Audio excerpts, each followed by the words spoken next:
नमस्ते बच्चों, सभी को विद्या शक्ति क्लास में स्वागत है। तो पिछले क्लास में हम लोग क्या पढ़ रहे थे? पिछले क्लास में हमने कोशिका के बारे में पढ़ा था कि कोशिका क्या है, कोशिका से कैसे ऊतक बनते हैं और ऊतक से अंग, अंग से अंग तंत्र तथा अंग तंत्र से फिर शरीर बनता है ना। और हमें पता है कि जो हमारी जो कोशिका होती है वो जीवन की आधारभूत संरचनात्मक एवं कार्यात्मक इकाई होती है। अंग्रेजी में कहे तो वो हमारे बॉडी का बेसिक एंड फंक्शनल यूनिट होता है ना। इतना हम पढ़ चुके हैं। फिर हमने पढ़ा था कि कोशिका की संरचना को सर्वप्रथम किसने अध्ययन किया था? किसने अध्ययन किया था आपको पता है? उस वैज्ञानिक का नाम क्या था? रॉबर्ट हुक था। उन्होंने क्या किया था? उन्होंने अपने सूक्ष्मदर्शी द्वारा कोशिका की संरचना का सर्वप्रथम अध्ययन किया। और हमने पिछली क्लास में देखा कि कोशिका में जो है मुख्यतः तीन बहुत ही इंपॉर्टेंट पार्ट्स होते हैं। वे कौन कौन से बताए थे मैंने आपको? कोशिका झिल्ली, केंद्रक तथा कोशिका द्रव्य, है ना। और कोशिका द्रव्य में क्या होते हैं बेटा? उसमें बहुत सारे छोटी छोटी रचनाएं होती है जिसे हम कोशिकांक कहते हैं, है ना।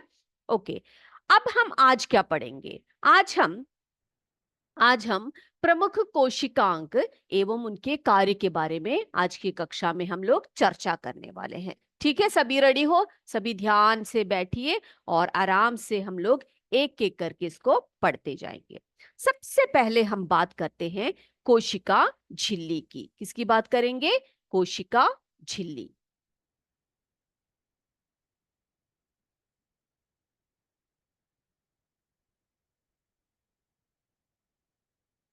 यस, कोशिका झिल्ली। तो बेटा कोशिका झिल्ली को हम लोग अंग्रेजी में सेल मेम्ब्रेन कहते हैं। क्या कहते हैं? सेल मेम्ब्रेन कहते हैं। ठीक है, बस आपकी जानकारी के लिए मैं ऐसी बता रही हूं।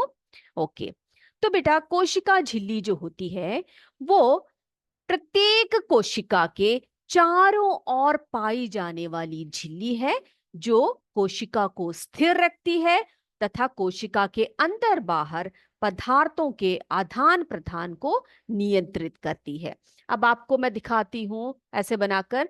ये देखो, हर कोशिका में, सभी कोशिका में क्या होता है? एक बाहरी एक झिल्ली होती है। ठीक है, ये कोशिका झिल्ली है। अब ये क्या कार्य करती है? कोशिका झिल्ली का कार्य क्या है?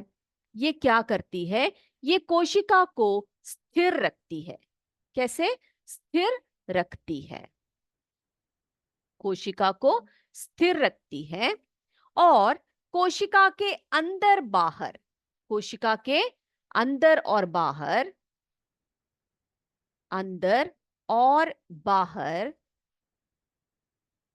क्या करती है? पदार्थों का, ठीक है, जो भी पदार्थ अंदर आने वाले होते हैं या बाहर भेजने होते हैं, अंदर बाहर पदार्थों का आदान प्रदान करती है। आदान प्रदान करती है, ठीक है, उसको नियंत्रित करती है। और ये जो झिल्ली होती है ये सभी में, यानी कि जितने भी वो चाहे पादप कोशिका हो या जंतु कोशिका हो, सभी में जो है कोशिका झिल्ली पाई जाती है। अब दूसरा हम बात करते हैं, दूसरा है कोशिका भित्ति। कोशिका कोशिका भित्ति। अब ये कोशिका भित्ति क्या है? जो कोशिका भित्ति होता है ना बच्चे, इसको हम लोग सेल वॉल कहते हैं। क्या कहते हैं इसको? हम लोग सेल वॉल कहते हैं अंग्रेजी में। ठीक है, भित्ति है, भित्ति यानी वॉल होता है, कोशिका यानी सेल, है ना, सेल वॉल। अब सेल वॉल क्या होता है? ये जो कोशिका भित्ति होती है ये पौधों की, को ध्यान से सुनिएगा, पौधों की कोशिकाओं में कोशिका झिल्ली के बाहर की तरफ एक मोटी मजबूत परत होती है। ठीक है, तो जो पादप कोशिकाएं होती है उनमें झिल्ली तो होती ही है। ठीक है, क्या होती है? झिल्ली तो होती है, साथ साथ उनके बाहरी तरफ, झिल्ली के बाहरी तरफ क्या होती है? एक मोटी परत होती है, झिल्ली के बाहरी तरफ एक मोटी परत बनी होती है। ठीक है, तो जो पादप कोशिकाएं होती है उनमें न सिर्फ कोशिका झिल्ली होती है बल्कि और क्या होता है, उसमें कोशिका भित्ति भी पाई जाती है। अब ये क्या करती है कोशिका भित्ति, ये बहुत मोटी और मजबूत होती है। ठीक है, और ये क्या करती है, ये जो है ये कोशिका की रक्षा करती है। क्या करती है, जो पादप कोशिका, ये पादप कोशिका में पाए जाते हैं, ये नोट कर लीजिए, पादप कोशिका। आप जो है जंतु कोशिका में कोशिका भित्ति नहीं देख सकते, ये सिर्फ किसमें देखी जा सकती है, पादप कोशिका में। पादप कोशिका में कोशिका झिल्ली भी होती है, साथ साथ क्या होती है, कोशिका भित्ति भी होती है। तो ये क्या करती है, पादप कोशिका को क्या देती है, मजबूती देती है, दृढ़ता देती है ना। तो ये एक दृढ़ संरचना है जो पादप कोशिका को क्या देती है, उसकी रक्षा करती है, पादप कोशिका की रक्षा करती है। ठीक है, और ये केवल पादप कोशिका में या पौधों में ही पाई जाती है। ये बात क्लियर हो गई दोनों, कोशिका झिल्ली, कोशिका भित्ति। कोशिका झिल्ली क्या है बेटा, मैंने क्या बताया, ये प्रत्येक कोशिका के चारों ओर पाए जाने वाली झिल्ली है जो कोशिका को स्थिर रखती है और कोशिका के अंदर बाहर पदार्थों का आदान प्रदान करती है। और ये कोशिका झिल्ली पादप कोशिका में भी होती है, जंतु कोशिका में भी होती है। क्लियर। और जो दूसरा है वो है कोशिका भित्ति। अब कोशिका भित्ति जो है केवल पादप कोशिका में पाई जाती है, ये काफी मजबूत और दृढ़ होती है और ये कोशिका झिल्ली के ऊपरी तरफ को दिखाई पड़ता है और ये कोशिका की रक्षा करती है। ये दोनों बातें क्लियर हो गई सभी बच्चों को। अब हम तीसरे कोशिकांग की तरफ चलते हैं जो है बहुत इंपॉर्टेंट, केंद्रक। ठीक है, यस, हम देखते हैं भाई कि केंद्रक क्या होता है।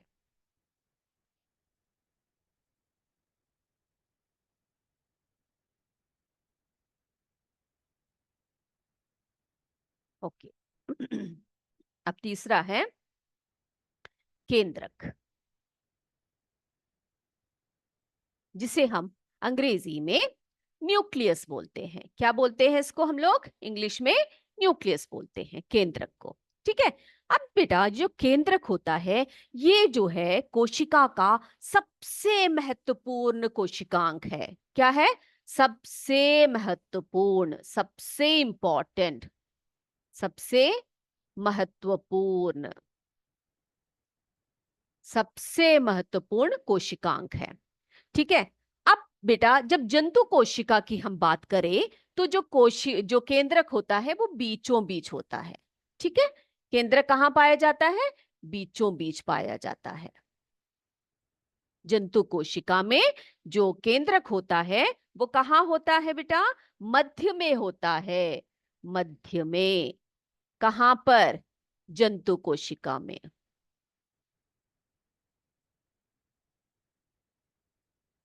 जंतु कोशिका में ये जो है ये कोशिका के बीचों बीच देख सकते हैं हम लोग। लेकिन जो पादप कोशिकाएं होती है ना उसमें ये परिधि की ओर होती है, यानी कि साइड में पाई जाती है। ओके, ये भी केंद्रक है। तो ये देखो, जंतु कोशिका में केंद्रक जो है बीचों बीच या मध्य में होता है, पादप कोशिका में ये कहां पर पाया जाता है, परिधि की ओर। ठीक है, परिधि की ओर यानी कि साइड में पाया जाता है। तो आप क्या लिखोगे, जो पादप कोशिका है उसमें यह परिधि की ओर होती है। कहां पर, पादप कोशिका में। ओके, पादप कोशिका। ये बात क्लियर हो गई सभी को, यस। अब कोशिका का कार्य क्या है, इसका कार्य क्या होता है, कोशिका की वृद्धि करना एवं विभाजन करना। क्या कार्य होता है केंद्रक का, कोशिका की वृद्धि करना, वृद्धि और विभाजन। वृद्धि और विभाजन। कोशिकाएं बढ़ेंगी तभी शरीर बढ़ेगा, चाहे वो जंतुओं का हो या पौधों का हो। ठीक है, तो ये जो केंद्रक होता है बहुत महत्वपूर्ण है। ये जंतु कोशिका के मध्य में पाया जाता है। पादप पादप कोशिका में ये परिधि की ओर होता है, और ये क्या करता है, केंद्रक जो है कोशिका की वृद्धि और विभाजन में बहुत महत्वपूर्ण कार्य करता है। और अगर हम बात करें कोशिका की जो रचना है, वह कार्य पर ये इसका पूरा नियंत्रण होता है। कौन नियंत्रण रखता है? केंद्रक। केंद्रक जो होता है अपना पूरा नियंत्रण इसकी रचना, यानी कि कोशिका की रचना और कार्य पर नियंत्रण रखता है। अब देखो बेटा, आपके स्कूल में जो है हेडमास्टर होते हैं, प्रिंसिपल होते हैं, आपके स्कूल में होते हैं कि नहीं? वो क्या करते हैं, पूरे स्कूल में क्या करते हैं, पूरे स्कूल का जो है ध्यान रखते हैं, पूरे स्कूल का नियंत्रण रखते हैं, है ना? तो यहाँ पर हम बोलेंगे जो केंद्रक है, चाहे वो पौधों में हो या फिर एनिमल्स में हो या प्लांट्स में हो, कैसे भी हो, वो क्या करते हैं, पूरी कोशिका का नियंत्रण अपने हाथ में रखते हैं। वो क्या करते हैं, वृद्धि और विभाजन में अपना महत्वपूर्ण योगदान देते हैं। इतनी बातें क्लियर हो गई आपको? तो कोशिका बहुत ही इंपॉर्टेंट है। ये जंतु कोशिका में मध्य में पाया जाता है, पादप कोशिका में ये परिधि की ओर देख सकते हैं। Okay, yes. अब हम अगला पढ़ेंगे, कोशिका द्रव्य। अगला जो है कोशिका द्रव्य।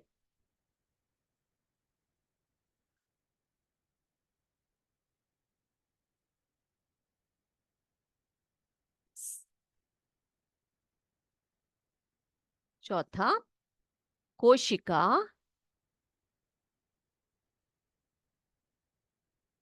कोशिका द्रव्य, जिसको हम अंग्रेजी में साइटोप्लाज्म कहते हैं। साइटोप्लाज्म कहते हैं। क्या कहते हैं बच्चे? साइटोप्लाज्म कहते हैं। अब ये कोशिका द्रव्य क्या है? केंद्रक तथा कोशिका झिल्ली के बीचों बीच, ये देखो, केंद्रक तथा कोशिका झिल्ली के बीचों बीच उपस्थित जीव द्रव्य, कुछ जीव द्रव्य यहां पर होता है, इसको ही हम क्या कहते हैं बच्चे? इसको हम कोशिका द्रव्य कहते हैं। क्या कहते हैं इसको? कोशिका द्रव्य। कोशिका द्रव्य कहते हैं। ठीक है, यस, कोशिका द्रव्य। तो कोशिका झिल्ली के और केंद्रक के बीच में जो जीव द्रव्य होता है उसे हम कोशिका द्रव्य कहते हैं। और कोशिका द्रव्य में अनेक प्रकार के कोशिकांक पाए जाते हैं। कोशिकांक, ठीक है। तो कोशिकांक अगर आपसे पूछे कि ये कोशिकांक कहाँ पाए जाते हैं, तो आप झट से आंसर बताइएगा। कोशिकांक जो है कोशिका द्रव्य में पाए जाते हैं। और ये कोशिका द्रव्य क्या है? कोशिका द्रव्य जो है कोशिका झिल्ली और केंद्र के बीच उपस्थित जीव द्रव्य है। क्या है ये? जीव द्रव्य है। ये कहाँ पाया जाता है? जीव द्रव्य कहाँ पाया जाता है बच्चे? केंद्रक और कोशिक जो है कोशिका झिल्ली के बीचों बीच पाया जाता है। और इसमें बहुत सारे कोशिकांग होते हैं, जैसे कि माइटोकॉन्ड्रिया, गोल्जी काई, हरित लवक आदि।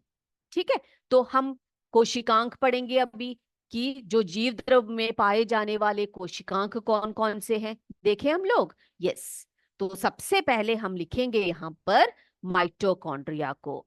किसको लिखेंगे? माइटोकॉन्ड्रिया।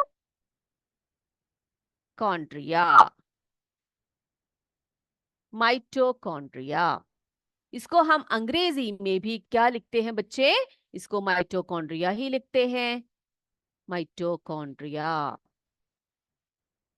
ओके, अंग्रेजी नाम ही है ये। अब माइटोकॉन्ड्रिया क्या है? माइटोकॉन्ड्रिया एक कोशिकांग है। ठीक है, अब ये कैसा होता है कोशिकांग? ये कौन सा? ये देखो, ये जो है दोहरी झिल्ली से घिरी कैप्सूल के आकार में, ये देखो यहां पर मैं बना रही हूं माइटोकॉन्ड्रिया को। क्या बोल रहे हैं? दोहरी झिल्ली होती है इसकी। कैसी होती है बच्चे?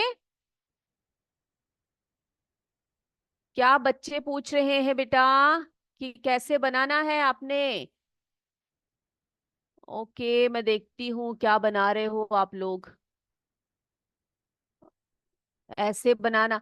हाँ बच्चे, आप ना ऐसे ऐसे करके, ऐसे धीरे धीरे से एक एक अंक को बना बना कर, यानी कि पहले आप कोशिका झिल्ली बनाइए, केंद्रक बनाइए, कोशिका द्रव्य बनाइए। अब कोशिका द्रव्य के अंदर पाए जाने वाले कोशिकांग के बारे में हम लोग बात कर रहे हैं, ठीक है। तो एक एक करके हम देखेंगे। ओके, अब माइटोकॉन्ड्रिया जो है ना बच्चे, ये यहाँ पर देखो, ये जो कोशिका द्रव्य होती है इसके अंदर पाए जाते हैं, ठीक।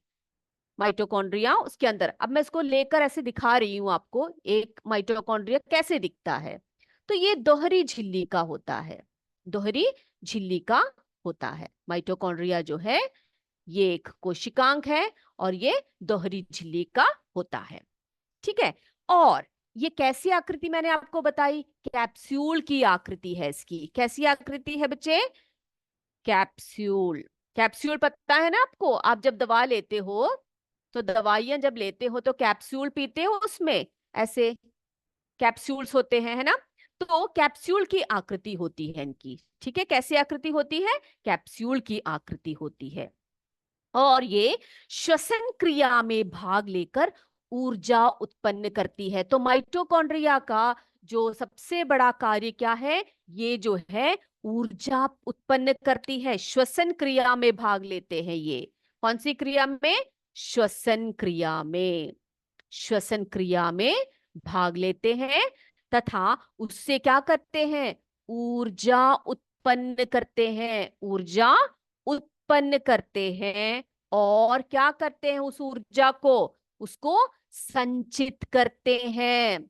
संचित करना, संचित करते हैं, ठीक है। तो माइटोकॉन्ड्रिया क्या है बच्चे? माइटोकॉन्ड्रिया जो है वो दोहरी झिल्ली से घिरी कैप्सूल के आकृति की संरचना होती है इसकी। और ये श्वसन क्रिया में भाग लेती है और ऊर्जा को उत्पन्न करती है और उसको संचित करती है। तो जो सेल के अंदर, कोशिका के अंदर जितनी भी जरूरत होती है एनर्जी की, ऊर्जा को हम एनर्जी बोलते हैं, है ना। तो जितनी भी उस शरीर में, यानी कि आपके शरीर में या आपके जो आपका जो सेल है उसमें जितनी भी जरूरत होती है एनर्जी की, वो कौन बनाता है? माइटोकॉन्ड्रिया। वो श्वसन क्रिया में भाग लेती है और ऊर्जा को उत्पन्न करती है, उसको संचित करती है, जहां जहां पर भी जरूरत होती है उसको पहुंचा देती है, ठीक है। तो इस कोशिकांग को, माइटोकॉन्ड्रिया को हम ऊर्जा ग्रह कहते हैं। क्या कहते हैं बच्चे माइटोकॉन्ड्रिया को? हम उसे ऊर्जा ग्रह कहेंगे। ऊर्जा ग्रह। अब आपसे पूछा जा सकता है कि भाई कौन सा कोशिकांग है जिसे हम ऊर्जा ग्रह कहते हैं? इसको अंग्रेजी में हम पावर हाउस कहते हैं, है ना। ऊर्जा को पावर बोलते हैं या एनर्जी बोलते हैं, पावर हाउस, ठीक है। पावर हाउस कहेंगे। तो बच्चे क्या है? तो माइटोकॉन्ड्रिया को ऊर्जा ग्रह कहा जाता है। अब आपसे पूछे कि ऊर्जा ग्रह क्यों कहा जाता है माइटोकॉन्ड्रिया को? क्योंकि वह श्वसन क्रिया में भाग लेकर क्या करती है? ऊर्जा को उत्पन्न करती है तथा संचित करती है। इसीलिए माइटोकॉन्ड्रिया को हम पावर हाउस कहते हैं या ऊर्जा ग्रह कहते हैं। ये बात क्लियर हो गई है सभी बच्चों को? क्लियर है तो आप जरा थम्स अप दे दीजिए। हम अगले कोशिकांग की तरफ चलते हैं। चले हम लोग बच्चे, बड़े आगे। अगला है हमारा हरित लवक। चले हम लोग, यस चलते हैं। अगला है हरित लवक।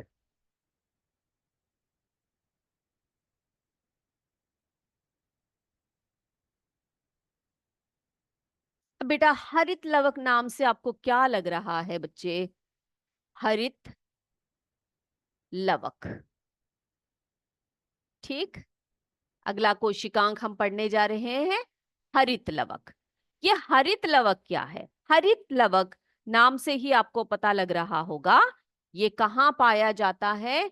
पादप कोशिका में, है ना। पादप कोशिका में देख सकते हैं हम लोग हरित लवक को, है ना। इसको हम लोग क्या कहेंगे अंग्रेजी में? इसे हम क्लोरोप्लास्ट कहते हैं। क्या कहते हैं बच्चे? क्लोरोप्लास्ट, ठीक है। तो हरित लवक जो है वो पादप कोशिकाओं में, पादप कोशिका यानी कि हरी जो पादप होते हैं, जो हरे पौधे होते हैं, उनकी कोशिकाओं में ये पाए जाते हैं। और आपको पता है इसका कार्य क्या होता है? इसका कार्य जो है प्रकाश संश्लेषण होता है। यानी कि प्रकाश संश्लेषण, आपको पता है ना प्रकाश संश्लेषण क्या होता है? क्या होता है प्रकाश संश्लेषण? जिसमें कि हरे पौधे जो है अपना भोजन स्वयं बनाते हैं। किन किन चीजों की जरूरत पड़ती है उनको भोजन बनाने में? बताइए आप जरा, किन किन चीजों की जरूरत पड़ती है? उन्हें सूर्य की गर्मी चाहिए होती है ना? कार्बन डाइऑक्साइड की आवश्यकता होती है, पानी की, जल की आवश्यकता होती है, साथ साथ उन्हें क्या चाहिए होता है? हरित लवक। ठीक है, ये स्पेलिंग थोड़ा गलत हो गया, हरित लवक ठीक कर दीजिए। ठीक है, हरित लवक यहां पर मैं लिख रही हूं, हरित लवक। Okay, yes. तो हरित लवक जो है पादप कोशिका में पाए जाते हैं। और ये किस में हेल्प करते हैं? पौधों को किस में हेल्प करते हैं? प्रकाश संश्लेषण में। प्रकाश, प्रकाश संश्लेषण, प्रकाश संश्लेषण में हेल्प करते हैं। ओके, क्लियर है? यस। अब हम आगे चलते हैं, आगे बढ़े हम लोग।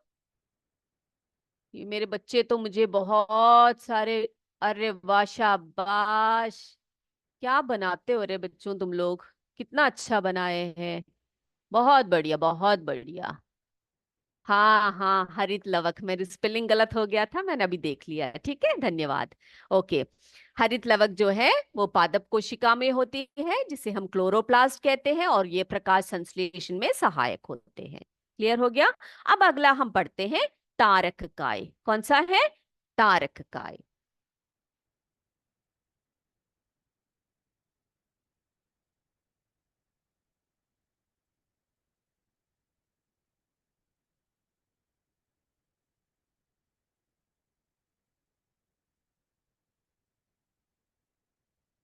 अगला कोशिकांग है हमारा तारक काय।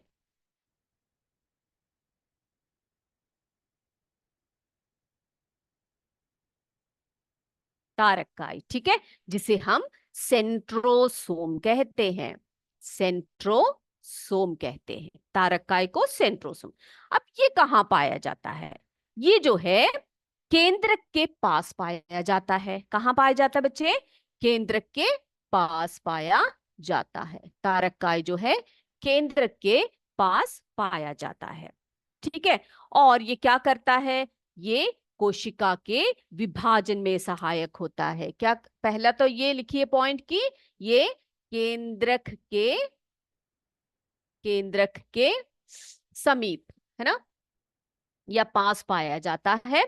और दूसरा ये कि ये कोशिका विभाजन में हेल्प करता है। किसमें हेल्प करता है? कोशिका विभाजन, कोशिका विभाजन में सहायक होता है। और बेटा, और ये एक और बात मैं आपको बताती हूं, जैसे कि हरित लवक हमने पढ़ा था कि ये पादप कोशिका में पाए जाते हैं, तो भाई जंतुओं के लिए भी तो कुछ चाहिए ना अपना, है ना? तो तारक काय कहाँ पाया जाता है? ये केवल कहाँ पाया जाता है? जंतु कोशिका में पाया जाता है। जंतु कोशिका। क्लियर है?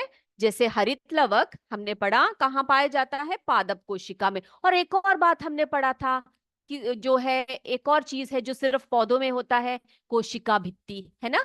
कोशिका भित्ति भी सिर्फ पौधों में होती है, यानी कि पादप कोशिका में होती है। हरित लवक भी पादप कोशिका में ही देख सकते हैं। तारक काय जो होती है वो केंद्रक के समीप होता है, कोशिका विभाजन में हेल्प करता है, और केवल जंतु कोशिका में ही पाए जाते हैं। शाबाश बच्चे, बहुत बढ़िया, आप बहुत अच्छे से पढ़ रहे हो। मुझे खुशी हो रही है, जो मैं पढ़ा रही हूँ आपको समझ में आ रहा है, और आप मेरे साथ साथ लिख रहे हो, पढ़ रहे हो। बहुत बहुत अच्छे। ठीक है, अब बच्चे अगला है रिक्तिका। क्या है? रिक्तिका। अगला हम लिखेंगे रिक्तिका।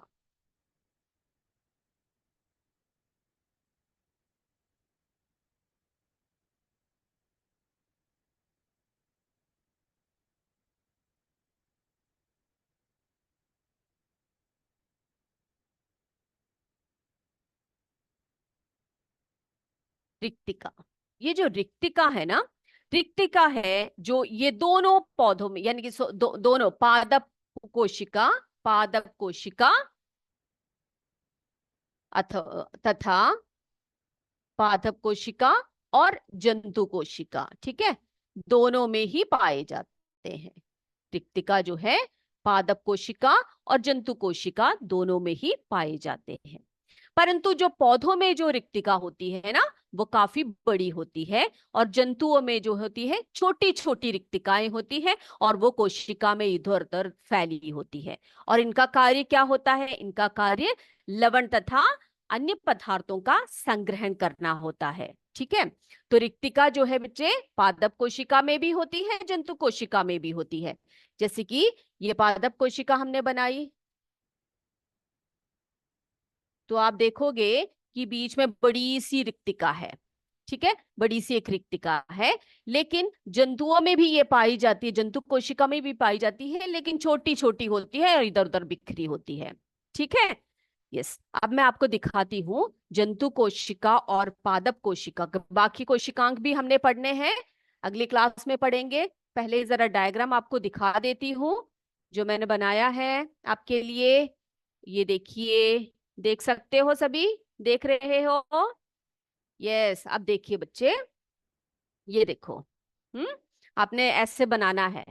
आप ऐसे बनाकर मुझे अगले क्लास में बनाकर दिखाओगे। आपके टेक्स्ट बुक में अच्छा डायग्राम दिया हुआ है, और उसी तरह से इसको कलरफुल करके आप बनाकर दिखाएंगे। सभी देख पा रहे हो? ये देखिए बच्चे, ये देखो, ये जो है पादप कोशिका है, देख रहे हो सभी? और ये जंतु कोशिका है ना? अब देखो, पादप कोशिका और जंतु कोशिका, ये जो लिखे हैं मैंने यहाँ पर, ये सब क्या है? ये सब इसके कोशिकांक लिखे हैं, ठीक है। अब देखो, हमने पढ़ा था ये जो बाहरी जो इसका ये है जो आवरण है, इसे हम क्या कहते हैं? इसको हम कोशिका झिल्ली कहते हैं। क्या कहते हैं? कोशिका झिल्ली। अब ये जो कोशिका झिल्ली होती है, ये पादप कोशिका में भी होती है, यहाँ पर ये देखो, और ये जंतु कोशिका में भी है। यस, अगला जो है हमने पढ़ा माइटोकॉन्ड्रिया, पढ़ा था ना हमने माइटोकॉन्ड्रिया। उससे पहले हमने एक बात की थी, किसकी किसकी बात की थी हमने? यस, कोशिका भित्ति की बात की थी, है ना? अब देखो, कोशिका भित्ति जो है, ये देखो, ये काफी मजबूत होती है। ये कोशिका झिल्ली के बाहर दिखाई देता है, और ये सिर्फ कहाँ दिखती है हमें? पादप कोशिका में ही हम इसको देख सकते हैं, ठीक है। आप स्क्रीनशॉट ले सकते हैं, आपके पुस्तक में भी अच्छा डायग्राम दिया हुआ है, इसको आप अगली क्लास में बनाकर लाएंगे। ओके, कोशिका भित्ति। तो कोशिका भित्ति जो है जंतु कोशिका में नहीं देख सकते हम लोग, सिर्फ पादप कोशिका में होती है। फिर हमने बात की थी ना, माइटोकॉन्ड्रिया की बात की थी हमने, बोला था हमने माइटोकॉन्ड्रिया का की बात, है ना? माइटोकॉन्ड्रिया क्या बताया था मैंने आपको? ये जो है, ये दोहरी झिल्ली से घिरी हुई कैप्सूल के आकार की संरचना है, और ये श्वसन क्रिया में भाग लेकर क्या करती है? ऊर्जा उत्पन्न करती है। और इसको क्या कहते हैं हम लोग? ऊर्जा ग्रह कहते हैं, पावर हाउस कहते हैं, है ना? उसके बाद हमने किसकी बात की? रिक्तिका की बात की थी बच्चे। देखो आप, पादप कोशिका में कितनी बड़ी रिक्तिका है, देख रहे हो आप लोग? कितना बड़ा है। लेकिन जो है, जो आपका जंतु कोशिका है, उसमें छोटे रिक्तिकाएं पाई जाती है। देखो, बहुत छोटे, इधर उधर बिखरे पड़े होते हैं ये, ठीक है। तो रिक्तिका जो है बहुत बड़ी होती है पादप कोशिका में। Yes, okay. यस, फिर हमने क्या पढ़ा बच्चे? फिर हमने केंद्रक की बात की थी, है ना? न्यूक्लियस की बात की थी। न्यूक्लियस कहाँ पर है? देखो, पादप कोशिका में साइड की तरफ है, ये देखो। ये सेल के, ये जो कोशिका है, इसकी परिधि की ओर दिखाई पड़ रहा है आपको, है ना? यस, और ये कहाँ है? यहाँ पर देखो, जंतु कोशिका में बीचों बीच बड़ा सा एक न्यूक्लियस है, यानी कि केंद्रक है। और केंद्रक के बारे में क्या बताया था मैंने आपको? ये सबसे इंपॉर्टेंट कोशिकांग है ना, सबसे महत्वपूर्ण कोशिकांग है। और ये क्या कार्य करता है? ये क्या कार्य करता है? ये कोशिका के वृद्धि और विभाजन में पूरा सहयोग देता है, और पूरी कोशिका की रचना एवं कार्य पर ये नियंत्रण रखता है, ठीक है। ये देखो न्यूक्लियस यहाँ पर ये देखो केंद्रक, है ना? एक साइड की तरफ, एक बीचों बीच। ये भी क्लियर हो गया मेरे बच्चों को? अब बच्चे हमने बात की थी, किसकी बात की थी हमने? कोशिका द्रव्य की बात की थी हमने। कोशिका द्रव्य कहाँ पर पाया जाता है? ये देखो, जो पादप कोशिका है, यहाँ पर जो है कोशिका भित्ति, कोशिका झिल्ली, उसके बाद जो न्यूक्लियस होता है, केंद्रक होता है, इसके बीचों बीच एक द्रव्य होता है, जीव द्रव्य होता है। उसी जीव द्रव्य को हम क्या कहते हैं बच्चे? उसी जीव द्रव्य को हम लोग क्या बोलते हैं? कोशिका द्रव्य बोलते हैं। यहाँ पर भी आप देख सकते हो, कोशिका झिल्ली और केंद्र के बीचों बीच ऐसे लाल लाल डॉट में मैंने यहाँ पर किया हुआ है, ये क्या है? कोशिका द्रव्य है। और कोशिका द्रव्य के अंदर बहुत सारे कोशिकांक पाए जाते हैं। तो आज की क्लास सभी बच्चों को समझ में आई। अब हम अगले क्लास में गोल्जी इकाई के बारे में बात करेंगे, लाइसोसोम के बारे में, राइबोसोम, अंतःप्रद्रवी जालिका के बारे में बात करेंगे। आज की क्लास सबको क्लियर है तो सभी यस बोलिए, अगर क्लियर नहीं है तो नो बोलिए। और इसी के साथ मैं आज की क्लास यहाँ पर एंड करने जा रही हूँ। अगले क्लास में और भी बहुत अच्छी अच्छी बातें करेंगे, बहुत जानकारी वाली बातें करेंगे हम लोग। तब तक के लिए मेरे बच्चों से मैं विदा लेती हूँ। जय विद्या शक्ति, जय हिंद, जय भारत। धन्यवाद बच्चों।